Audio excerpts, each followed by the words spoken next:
안녕하세요. 안티기자의 밀리터리 24 코리아입니다. 미국도 개발을 포기했던 고속 상륙장갑차 개발 사업을 한국이 진행하고 있습니다.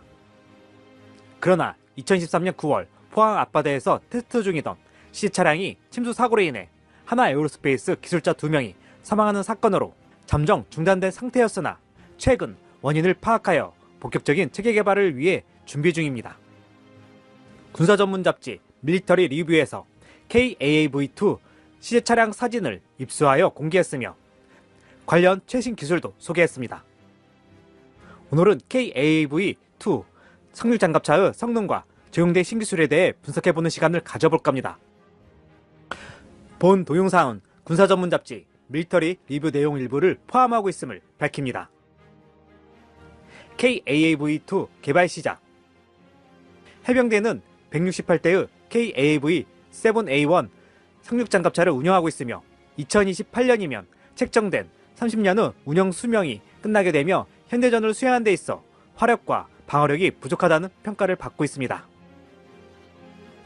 이에 2000년 초반에 미국이 초수평선 상륙작전 개념에 근거해 개발을 시작했던 AAAV를 롤 모델로 하여 한국형 KAAV2 개발 사업을 시작했습니다. 초수평 작전이란 지상 배치된 지대함 미사일을 레이더로는 탐지할 수 없는 초수평선 너머 40km 밖에서 상륙부대를 출격시킨다는 개념으로 이를 통해 기습 효과를 달성하는 작전입니다.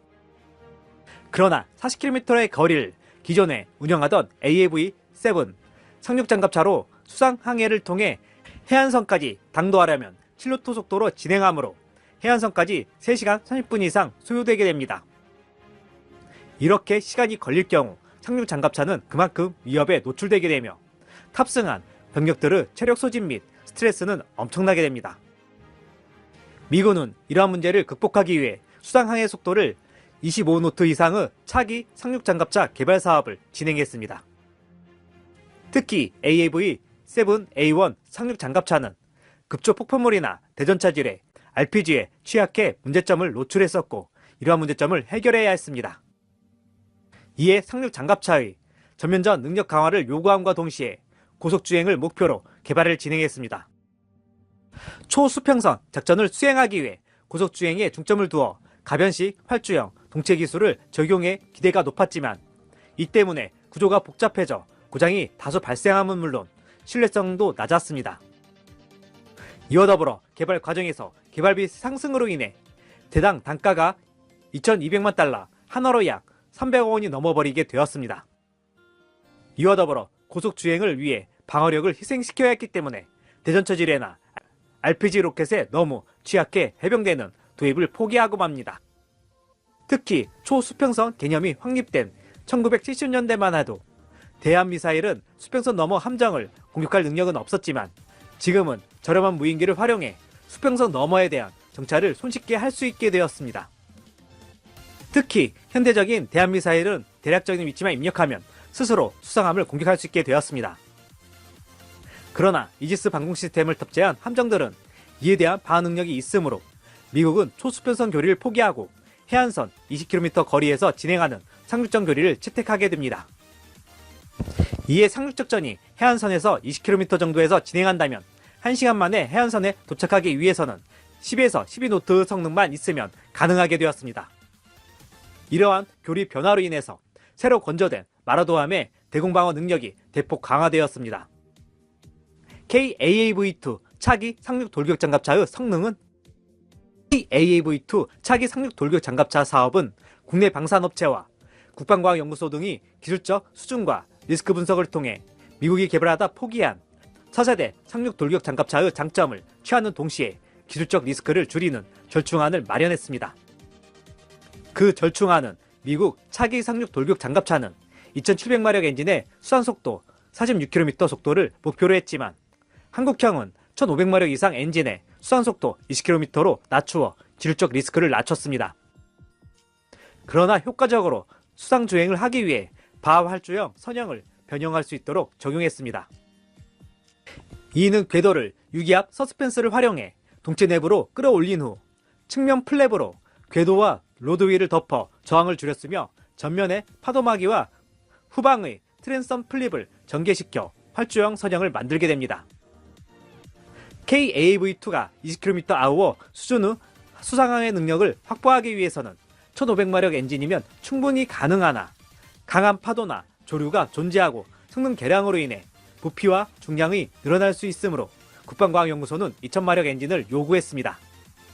이에 CJ 차량에는 2000마력급으로 엔진이 세팅되어 사용되고 있으며 엔진과 동력 분배 장치는 무게 중심을 위해 차체 중앙에 위치하게 됩니다. 엔진이 중앙에 있으므로 탑승한 해병대원들은 큰 소음과 진동, 배기가스에 노출되므로 그 사이에 진동과 소음 흡수 능력을 갖춘 차폐 격벽을 설치했습니다. 이와 더불어 MBC 무기로부터 보호하고자 병력실에 화생방 양압장치가 설치되어 있습니다. 수상 주행을 위한 전면 후 바우어 플랩 전기 시 조종사의 시계가 차단되므로 180도 시야각을 확보할 수 있도록 3개의 카메라를 설치했습니다.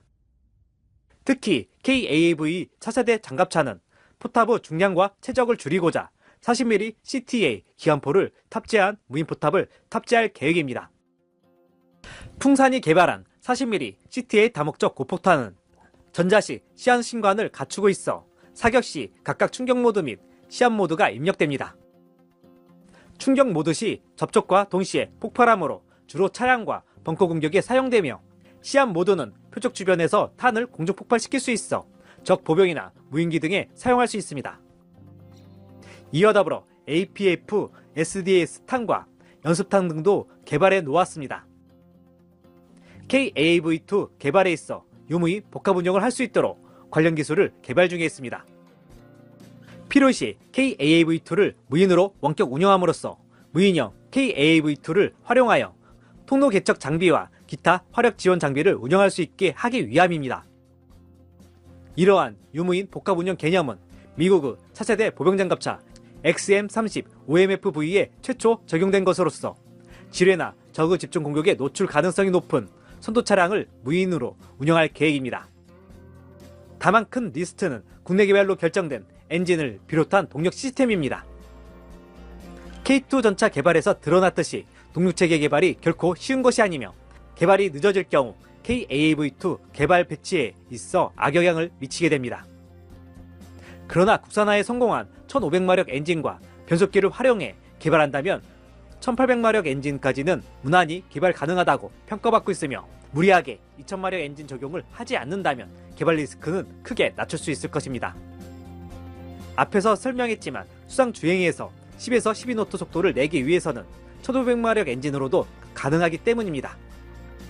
KAV2 차세대 상륙 돌격 장갑차 개발에 성공한다면 기존 상륙 장갑차보다 빠른 속도와 높은 화력을 갖추었기 때문에 수출 가능성도 매우 높다고 보입니다. 오늘 준비한 내용 여기까지입니다. 안트기자의 밀리터리24 코리아 멤버십에 가입하시면 영상 제작을 후원하실 수 있습니다. 구독, 좋아요, 알림 설정은 좋은 콘텐츠 제작에 큰 힘이 됩니다.